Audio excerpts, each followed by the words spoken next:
Bienvenue dans la BD de la semaine dernière. Enfilez vos casques VR, aujourd'hui on se plonge dans Bolshoi Arena.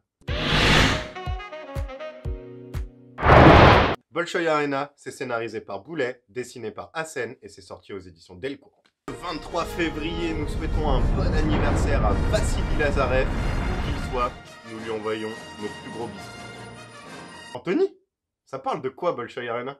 Bolshoi Arena, c'est un réseau mondial aux 3,5 milliards d'utilisateurs qui nous permet de nous transporter sur un monde parallèle, donc un monde où on peut tout faire. Clairement, on peut aller surfer sur les anneaux de Saturne, faire un ping-pong sur Titan. Tout est possible dans ce monde-là, et du coup, on va suivre la découverte de ce monde au travers des yeux de Marjorie, qui est une étudiante en astrophysique, et qui, sous l'impulsion de Dana, sa meilleure amie, va découvrir le Bolshoi, qu'est-ce que c'est. Et elle va un peu tomber dans une addiction, parce qu'elle est très intéressée par le Bolshoi et tout ce qu'on peut y découvrir, sachant que le Bolshoi aussi a cette particularité de conquête spatiale. On est dans un monde où il n'y a pas de frontières économiques ou physiques à aller découvrir les endroits les plus lointains de l'espace, et du coup Marjorie elle va être attirée par ça et bien d'autres aspects que l'on va découvrir dans les 3 tomes que je vous invite à lire. A few moments later.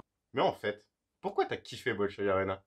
J'ai kiffé Bolshoi Arena déjà parce que pour tous les joueurs de jeux vidéo, c'est un fantasme de pouvoir se dire qu'un jour, on a juste à poser un casque sous les yeux et à être transporté dans un monde parallèle. On a le personnage de Marge qui est de caractère un peu addictif. Lorsqu'elle trouve quelque chose d'intéressant, elle va s'y plonger.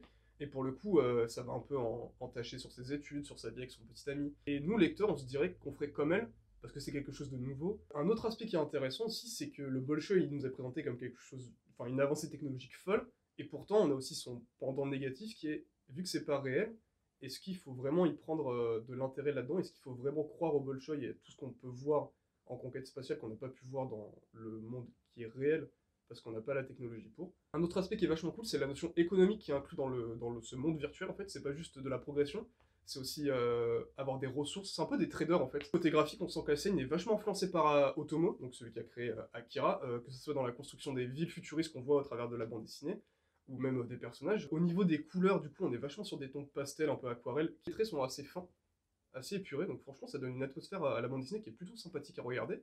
Donc je vous invite vraiment à lire les 3 tomes qui sont sortis, qui sont vraiment cool. Merci beaucoup Anthony pour ton avis éclairé sur cette bande dessinée. Et vous dans les commentaires, dites-nous quel type de planète êtes-vous? Et toi Anthony, quel type de planète es-tu? Moi, je suis Jupiter, car j'adore faire du hula hoop. Merci beaucoup d'avoir regardé cette vidéo, n'hésitez pas à vous abonner et à dans 2 semaines prochaines.